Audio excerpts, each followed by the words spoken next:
नमस्कार, मैं शंभू कुमार सिंह और आप देख रहे हैं नेशनल दस्तक। अब कुछ कहने को बचा नहीं है, न कुछ सुनने को बचा है। इस देश में अघोषित इमरजेंसी है और हम सब अपने संविधान को खो चुके हैं और नपुंसक नागरिक की तरह सब कुछ अपने आंखों के सामने होता देख रहे हैं। 1000 हो, 1 लाख हो या 1 आदमी हो, 1 करोड़ हो या पूरा देश हो, इस देश का संविधान सबको अधिकार देता है कि डेमोक्रेटिक तरीके से आप अपनी बात कह सकते हैं, धरना प्रदर्शन कर सकते हैं। लेकिन सोचिए, जो बीजेपी 2014 में धरना प्रदर्शन के बल पे आई, जहां रामलीला मैदान से लेकर पूरे देश में धरना प्रदर्शन होता था, जिसके नेता आज भी पश्चिम बंगाल में जहां जहां गैर बीजेपी सरकारें हैं वहां रोज धरना प्रदर्शन करते हैं, लेकिन आप दिल्ली में धरना प्रदर्शन नहीं कर सकते। वो किसान जो हमारा पेट भरता है वो नहीं आ सकता है। क्या ये देश, क्या देश की राजधानी, इस देश के प्रधानमंत्री, इस देश के गृह मंत्री की जागीर है, पर्सनल प्रॉपर्टी है, या ये देश इस देश की जनता का है? ये जवाब देना पड़ेगा, देश के लोगों को जवाब देना पड़ेगा। और क्या बीजेपी का मास्क लगा के इस देश में आप रह सकते हैं? बीजेपी का समर्थक होकर इस देश में रह सकते हैं? और क्या जो बीजेपी का समर्थक नहीं है या जो अपनी मांग करता है, क्या वो राष्ट्रद्रोही है? हो तो यही रहा है। लेकिन ये जो मैं मास्क लगा रहा हूं, यह मास्क दरअसल मीडिया के लिए है। क्या क्या तरह तरह के नाटक किए जा रहे हैं। रजत शर्मा कहता है, उसका चैनल कहता है कि ये लोग खालिस्तानी हैं, अपने ही देश के किसानों को आतंकवादी कह रहा है। एक मयंक गुप्ता जैसा बेहुदा एंकर है न्यूज़ 24 में, वो कहता है कि किसानों का आंदोलन राष्ट्रव्यापी नहीं है, ये सिर्फ पंजाब तक है। एक से एक बेहुदे लोग इस देश की मीडिया में भरे हुए हैं। और सोचिए, यही वो मीडिया थी, यही वो अर्नब गोस्वामी था जो चीख चीख के कहता था कि अन्ना के आंदोलन में चलिए, भ्रष्टाचार मिटाइए। आप सोचिए, इस देश की जनता अपनी मांग नहीं कर सकती, सरकार से कोई बात नहीं कर सकती। कल मैंने सारी रिपोर्ट दिखाई थी। आज जंतर मंतर पर मोबाइल लेके भी अलाउ नहीं है, आप जा ही नहीं सकते हैं। तो क्यों न मान लिया जाए कि ये सारा कुछ अघोषित है, सब कुछ खत्म कर दिया गया है और इस देश को गुलाम बना लिया गया है। और गुलाम बनाया है आरएसएस और बीजेपी ने, और जो सरकार चल रही है। अगर आप उसके से सवाल पूछते हैं तो आपको जेल में डाला जाता है। और मैं फिर कह रहा हूं, इसके पीछे सिर्फ जातिवाद है और धर्म का आड़ लिया जा रहा है। इस देश में कौन कौन सा धर्म मानेगा, ये संविधान सबको हक देता है। कोई सिख हो सकता है, कोई ईसाई हो सकता है, कोई क्रिश्चियन हो सकता है, कोई बुद्धिस्ट हो सकता है, कोई सनातनी हो सकता है, कोई नहीं भी धर्म मान सकता है। ये संविधान कहता है कि आप जिस धर्म को मानें। लेकिन अभी क्या चल रहा है, अगर आप बीजेपी के कार्यकर्ता नहीं हैं, आप बीजेपी के हम यहाँ नहीं मिला रहे हैं, तो आप राष्ट्रद्रोही हैं। अगर आप सही बोल रहे हैं तो राष्ट्रद्रोही हैं। ये परसेप्शन बदलना होगा। और ये सिर्फ 10 करोड़ लोग होंगे जो बीजेपी के कार्यकर्ता हैं, ज़्यादा से ज़्यादा 20 करोड़ लोग होंगे। मैं इस देश के एससी, एसटी, ओबीसी, माइनॉरिटी, अल्पसंख्यक समुदाय से अपील करता हूं कि आप डरिए मत, घरों से निकलिए और इस मीडिया को करारा जवाब दीजिए। इस देश के 90% लोग जिस दिन इस देश के इस मीडिया से मुंह मोड़ लेंगे, आपके घरों में, राजेंद्र प्रसाद सिंह ने उस दिन मुझे एक लाइन कही थी कि आप कैसे लड़ेंगे बीजेपी से, आपके घरों में बीजेपी बैठा हुआ है अखबार और टीवी के रूप में। मैं फिर कह रहा हूं, मैं पत्रकार नहीं, मैं बीजेपी का कार्यकर्ता हूं। मैं टीवी नहीं, मैं बीजेपी का कार्यकर्ता हूं। मैं अखबार नहीं, मैं बीजेपी का कार्यकर्ता हूं। आपको उसको हटाना पड़ेगा और तभी जाके आप न्याय और जस्टिस कर पाएंगे। आप कल्पना कीजिए, अगर ये सोशल मीडिया नहीं होती, ये सरकार, सोचिए, जब लाखों करोड़ों किसानों की आवाज़ दबा सकता है मीडिया के जरिए और उनको खालिस्तानी घोषित कर सकता है, तो किसी मुसलमान के लिए आतंकवादी घोषित कर देना। और कभी तो मुझे भी लगता है इस देश के किसानों को समझना चाहिए कि किस तरह से जाट, गुर्जर, पटेल, इन तमाम किसान जातियों के नेता को हिंदू मुस्लिम की राजनीति ने खा गए। अब कोई चौधरी चरण सिंह नहीं है, अब कोई देवीलाल नहीं है, अब कोई कर्पूरी ठाकुर नहीं है। आप सबको मुसलमान हिंदू, हिंदू मुसलमान बना के आपकी रोजी रोटी छीन ली गई है। आपके बच्चे का भविष्य छीना जा रहा है, आपकी शांति छीनी जा रही है, आपकी जमीनें छीनी जा रही है। और किसको दिया जा रहा है? अंबानी को, अडानी को। ये चैनल किसका है? ये अंबानी का है, अडानी का है। अगर आप इस देश में डेमोक्रेसी चाहते हैं, लोकतंत्र चाहते हैं, तो इन न्यूज़ चैनलों को पहले बॉयकॉट कीजिए, इनका इनका इनका इनका इनको बंद करवाइए, नहीं तो ये आपका आपका बेड़ा गर्क कर देंगे। जो तमाम लोग, यही आंदोलन था शहर में, दिल्ली में चल रहा था, दिल्ली के लोग उमड़ते थे, घुमड़ते थे, लेकिन तमाम जातिवादी मनुवादी लोगों के दिमाग में मीडिया ने भर दिया है कि ये जो किसान आंदोलन है ये कांग्रेस का आंदोलन है, ये मोदी जी के खिलाफ आंदोलन है। अरे आंदोलन आंदोलन होता है, आंदोलन सच के लिए होता है। आंदोलनकारियों से बात तो कीजिए। आप अपने ही देश में धरना प्रदर्शन नहीं कर सकते, आप अपनी बात नहीं रख सकते, फिर किस बात का डेमोक्रेसी, किस बात का लोकतंत्र? आप कैसे आए थे? अगर यही रवैया दूसरी सरकारों का होता तो 60 साल में कांग्रेस की सरकार थी, बीजेपी के नेताओं को दफना दिया जाता। आप रोज धरना करते थे, रोज प्रदर्शन करते थे।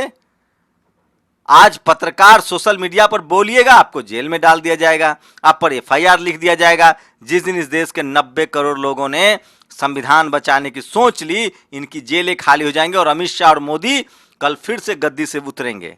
आप फिर कहां जाइएगा? इस देश को गलत परंपरा में डाला जा रहा है, चाहे वो उद्धव ठाकरे हो, चाहे योगी आदित्यनाथ हो या अमित शाह हो। विपक्ष को जेल में डाल देना। अर्नब गोस्वामी के लिए सुप्रीम कोर्ट खुल जाता है। कंगना रनौत के आंदोलन को, कंगना रनौत के घर ढहाने को बॉम्बे हाई कोर्ट सही कहता है, लेकिन आम आदमी क्या करे? कोरोना के नाम पर कोर्ट नहीं खुल रहे हैं, हाई कोर्ट नहीं खुल रहे हैं, सुप्रीम कोर्ट नहीं खुल रहे हैं, सिलेक्टेड मामलों की सुनवाई हो रही जो सरकार समर्थित है। ये सब कुछ साफ कर रहा है कि अघोषित इमरजेंसी है इस देश में और आप अपने ही देश में गुलाम बना लिए गए हैं। और इसमें सबसे बड़ा जो किसी का हाथ है तो वो इस देश की मीडिया का है। अभी से ही आप लोगों से मैं अपील कर रहा हूं कि टीवी अखबार जो आपके घर में घुस गया है वो दरअसल प्रवक्ता है बीजेपी का, उसका बहिष्कार कीजिए। और मुझे तो ताज्जुब होता है, ये अखिलेश यादव, तेजस्वी यादव कब मुंह खोलेंगे? राहुल गांधी, कांग्रेस, ये तमाम विपक्षी दल, अगर आप इतना बड़ा प्रोटेस्ट पर भी राजनीति नहीं कर रहे हैं तो आप समझिए कि आप राजनीतिक रूप से मर चुके हैं। आपको तो इस देश के तमाम विपक्षी नेताओं को अपने अपने राज्यों की राजधानियों में सड़कों पर खड़ा हो जाना चाहिए था। कैसे खबर रुक जाती, कैसे खबर नहीं होती? अगर खबर रुक भी रही है तो अब तो सपा का भी सोशल मीडिया है, बसपा का भी सोशल मीडिया है, तेजस्वी यादव का भी सोशल मीडिया है। सोशल मीडिया पर वीडियो जारी कीजिए, घर घर तक पहुंचाइए। आप अपने समर्थकों से कहिए कि किसानों के साथ खड़े हो। अरे आप किसान की मांग गलत भी हो सकती है, आप बात तो कीजिए। जिस जंतर मंतर पर रोज धरना प्रदर्शन आपके नेता करते थे, अरे आप 40 साल तक विपक्ष में थे, आप खुद धरना प्रदर्शन करके आए हैं। आप पश्चिम बंगाल में रोज धरना प्रदर्शन करते हैं, आप दूसरे को धरना प्रदर्शन नहीं करने देंगे। ये सब कुछ इमरजेंसी की याद दिलाता है और इसको कहते हैं अघोषित इमरजेंसी। इंदिरा गांधी को तो कम से कम इतनी हया थी, इतनी कम से कम उनके अंदर संवैधानिक गुण थे कि उन्होंने कम से कम घोषणा तो की थी कि हम इमरजेंसी लगा रहे हैं। आप तो साहब घोषणा भी नहीं कर रहे हैं। और मुझे तो ताज्जुब होता है, इस देश के पुलिस, इस देश के जवान, वो सब किसान के बेटे हैं। न जाने उनके अंदर कब आत्मा जगेगी और वो कब अपने ही माँ बाप पर लाठी चलाना बंद करेंगे। मैं फिर कह रहा हूँ, ये देश हम सब के बाप का है। ये देश किसी एक के बाप का नहीं है, किसी एक दल का नहीं है, किसी एक जात का नहीं है, किसी एक मजहब का नहीं है। ये देश हर भारतीय का है। ये देश इस देश के हर नागरिक से बनता है। और डेमोक्रेसी में जो बाबा साहब ने सपना देखा था कि हर किसी को अपनी बात कहने का हक है और ये हक सुरक्षित रखना चाहिए। और अगर आप चाहते हैं कि हक सुरक्षित रहे तो ये फिर आपको संवैधानिक तरीके से अपनी बात रखनी होगी और आंदोलन को जिंदा रखना पड़ेगा। हर नागरिक का कर्तव्य है जो रोटी खाता है वो किसानों के साथ खड़े हो। सरकार आपको रोटी नहीं देती है, सरकार सरकार आपके साथ तभी खड़ी होगी जब जनता का उस पर दबाव होगा। अमूमन देखा गया कि जो सरकारें बहुमत में होती है वो इसी तरह का बर्ताव करती है। मैं फिर कह रहा हूँ, ये सिर्फ अंबानी अडानी का देश नहीं है, ये 125 करोड़ 130 करोड़ भारतीयों का देश है। किसान, मजदूर सबसे मिला जुला के बनता है। आप सिर्फ अंबानी और अडानी का देश नहीं घोषित कर सकते हैं। और मुझे शर्म आती है, कहाँ इस देश की फिल्म इंडस्ट्री, कहाँ इस देश के सेलिब्रिटी, कहाँ इस देश के स्टार क्रिकेटर्स, तमाम वो लोग वो अपने अपने घरों से निकले और कम से कम जो खाना देता है उसको तो समझाए। और मैं किसानों से अपील कर रहा हूँ, अब तो आप लोग हिंदू मुस्लिम छोड़िए, अब तो आप लोग गाय गोबर छोड़िए और समझिए जो सरकार आपके पीठ पर डंडा बजा रही है वही सरकार लिंचरों को माला पहनाती है, आपको हिंदू मुस्लिम में फंसाती है। आपको निकलना पड़ेगा घरों से बाहर। और आज जैसे आप अपने अधिकार के लिए सड़कों पर हैं, अपने बच्चे की पढ़ाई के लिए सड़कों पर निकलना होगा, अपने स्वास्थ्य के लिए सड़कों पर निकलना होगा। नहीं तो आप हिंदू मुस्लिम और धर्म के नाम पर वोट करेंगे तो ऐसे ही सत्ता में बैठे लोग आपका शोषण करेंगे और लाठी चलाएंगे एक दिन आप ही पर, और ये चल रहा है।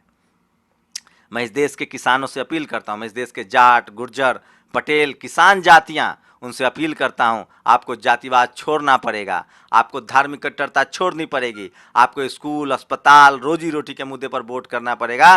नहीं तो जो आपके वोट से, आप ही के वोट से सत्ता में आए लोग, अब तो उनको डर भी नहीं है, ईवीएम से आ रहा है। अगर इतना ही बड़ा धरना प्रदर्शन ईवीएम के खिलाफ हो जाए, ईवीएम के खिलाफ आंदोलन हो जाए, तो इस सरकार की चूल हिल जाएगी। इसके साथ ही मैं उन तमाम विपक्षी नेताओं को भी बराबर का जिम्मेदार मानता हूं जो इस तमाम परिस्थिति के बाद भी अपने अपने घरों में दुबक कर बैठे हुए हैं और जनता के साथ नहीं है। मैं उन तमाम पत्रकारों को दोषी मानता हूं, उन तमाम आम नागरिकों को दोषी मानता हूं कि सरेआम संविधान की धज्जियां उड़ाई जा रही है और आप सड़कों पर उतर रहे किसानों के साथ नहीं है, आप मौन है अपने अपने घरों में। सोशल मीडिया ने और टीवी और अखबार तो पूछिए मत, वो गुलाम ही नहीं और गुलाम बनाने में आपका हथियार बने हुए हैं। मैं फिर कह रहा हूं, इस देश के नागरिकों का कर्तव्य है कि वो तमाम आंदोलन के साथ दे जो डेमोक्रेटिक तरीके से किया जा रहा है, जिसमें हिंसा है, जो हिंसक नहीं है। हिंसा करना अपराध है, आपको समझना पड़ेगा, इन तमाम आंदोलनों के साथ खड़ा रहना पड़ेगा। क्या किसान नाम जातिवादी मिडिल कास्ट को कभी SC ST पसमानदा के हकों की लड़ाई लड़ते देखा है? ये 23 बीघे जमीन वाले मुफ्तखोर लोग हैं। ये गुस्सा तो जायज़ है, ये गुस्सा जायज़ है, लेकिन अभी हमें किसानों के साथ खड़ा रहना पड़ेगा और इस देश के किसानों को जातिवाद छोड़ना पड़ेगा, धार्मिक कट्टरता छोड़नी पड़ेगी। आपने जिस धर्म और जाति के नाम पर इस सरकार बनाई थी वो आप पर डंडे बरसा रही है। यही नरेंद्र मोदी 2014 में कहते थे, शास्त्री जी कहते थे जय जवान जय किसान। आज कांग्रेस पार्टी का नारा है मर जवान मर किसान। ये 2014 में प्रधानमंत्री का विरोध है। ये देखिए, ये किसानों का एक वीडियो दिखा रहा हूँ, किस तरह से उन पर फायरिंग की जा रही है। उनको कहा जा रहा है कि आप दिल्ली तो आएंगे लेकिन अपने बुरारी में ही, मतलब सरकार तय करेगी कि आप कहाँ प्रदर्शन करने जा रहे हैं। मतलब ये अमित शाह का देश है, ये नरेंद्र मोदी का देश है, अंबानी अडानी का देश है, जनता तो कुछ है ही नहीं। ये देखिए, ये एक बुजुर्ग महिला जो है वो धरने पर है। ये तमाम वीडियो जो है वो मार्मिक वीडियो मैं आपको दिखा रहा हूँ किस तरह से किसानों के साथ है। ये देखिए किसान जो अपना आटा चावल लेके आया है, ये देखिए एक तस्वीर लोग शेयर कर रहे हैं।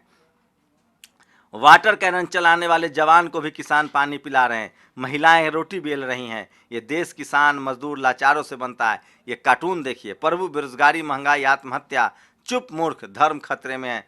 ये देखिए एक मासूम बच्चे की तस्वीर सोशल मीडिया पर वायरल हो रही है। तो मैं खुश हूँ कि मैं आज टेलीविज़न चैनल में नौकरी नहीं कर रहा हूँ, एक सोशल मीडिया का हिस्सा हूँ। और वो सोशल मीडिया जो तमाम टीवी अखबारों के साथ के खिलाफ के बावजूद, तमाम टीवी अखबारों की चुप्पी के बावजूद सोशल मीडिया ने किसान आंदोलन को घर घर तक पहुंचा दिया है। और ये अमित शाह और मोदी की इस सरकार के किल में आखिरी, इस ताबूत में आखिरी किल साबित होगा। ये किसानों का आंदोलन है साहब, इसको हल पे मत लीजिए।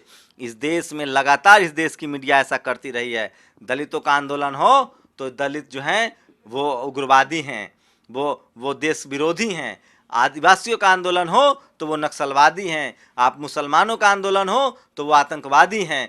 पिछड़ों का आंदोलन हो तो उग्रवादी हैं। सिखों का आंदोलन हो तो खालिस्तानी हैं। तो सिर्फ RSS का आंदोलन है? सिर्फ बीजेपी का आंदोलन है? जातिवादी मनुवादी ब्राह्मणवादियों का आंदोलन है? मैं फिर कह रहा हूँ, SC ST OBC माइनॉरिटी के लोगों से अपील कर रहा हूँ कि मैं मानता हूँ कि इस देश के किसानों ने जाति और धर्म के नाम पर मोदी को चुना है, लेकिन वो अब उनको डंडे पड़ रहे हैं। डेमोक्रेसी बचानी है, लोकतंत्र बचाना है, संविधान बचाना है। आपको डेमोक्रेटिक तरीके से, संवैधानिक तरीके से शांतिपूर्ण प्रदर्शनकारियों का साथ देना चाहिए। और ये देश किसी के बाप का नहीं है, ये देश इस देश के नागरिकों से बना है। प्रधानमंत्री मोदी और अमित शाह को समझना चाहिए कि अगर वो संविधान नहीं होता तो वो कृषि मंत्री, वो गृह मंत्री और प्रधानमंत्री नहीं होते। वो डिक्टेट नहीं कर सकते इस देश को। इस देश में लोकतंत्र की गरे जहरी है। और मैं बीजेपी के लोगों से अपील करना चाह रहा हूँ कि आए बीजेपी के लोगों, जब रोजी रोटी जाएगी ना तो तुम्हारी भी जाएगी। जब स्कूल और स्वास्थ्य जाएगा ना तो तुम्हारा भी जाएगा।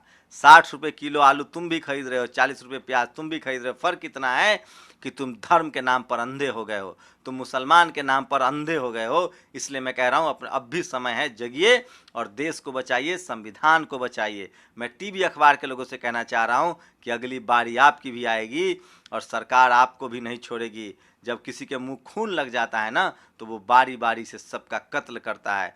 मैं फिर कह रहा हूँ, जिस तरीके से इस आंदोलन को दबाया जा रहा है, एक पत्रकार के तौर पे हमें इसके खिलाफ बात करनी चाहिए, आंदोलन का समर्थन करना चाहिए। बस शर्त इतनी है कि वो आंदोलनकारी जो हैं वो शांतिपूर्ण अहिंसक तरीके से अपने आंदोलन को आगे बढ़ाएं और डेमोक्रेटिक तरीके से उनको इस देश के हर नागरिक को अधिकार है कि सरकार से अपनी बात कहने का, अपनी मांग रखने का। ये संविधान उनको अधिकार देता है।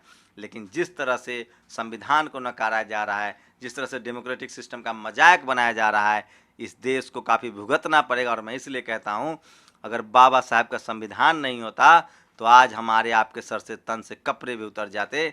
इसलिए हमारी नैतिक जिम्मेदारी है कि इन आंदोलनों को हम समर्थन करें, क्योंकि ये अपने हक हकूक़ के लिए है। उनसे बात तो कीजिए, उनसे मिलिए तो सही, उनको अपनी बात तो कहने दीजिए। आप सरकार हैं, आप हिटलर नहीं हैं, आप मुसोलिनी नहीं हैं, आप डिक्टेटरशिप नहीं हैं। इस देश के हाई कोर्ट, सुप्रीम कोर्ट को संज्ञान लेना चाहिए कि किस अधिकार से आप देश भर में आंदोलन को रोक सकते हैं। कोरोना एक बहाना है। चुनाव कैसे नहीं रोका आपने? चुनाव क्यों होने दिया जब कोरोना था? तो चुनाव है तो कोरोना नहीं। आप बीजेपी का आंदोलन तो कोरोना नहीं, और जब जनता अपनी मांग कर रखती है तो कोरोना है, धारा 144 है। इन तमाम संगठनों को गुलाम बना लिया गया, मजबूर कर दिया गया है। मैं जनता, इस देश की जनता अगर घरों से नहीं निकलेगी तो आपकी हालत भी कोरिया जैसी होगी और आपको घरों में बंद कर दिया जाएगा। कल बारी आपकी भी आएगी, आप तैयार रहिए। आप लोग अपनी प्रतिक्रिया जरूर दीजिए कि क्या इस देश में अघोषित इमरजेंसी लागू है और क्या संविधान खत्म हो चुका है और अब जनता के पास क्या रास्ते हैं। अपनी प्रतिक्रिया जरूर दीजिए। शुक्रिया। नेशनल दस्तक की आपसे गुजारिश है कि अगर इसको बचाना चाहते हैं तो नेशनल दस्तक को सब्सक्राइब करने के लिए रेड कलर के सब्सक्राइब बटन को दबाएं, फिर बेल आइकन की घंटी दबाएं। नेशनल दस्तक को बचाने के लिए बहुत ज़रूरी है कि हर खबर को शेयर करें, लाइक करें, कमेंट जरूर करें।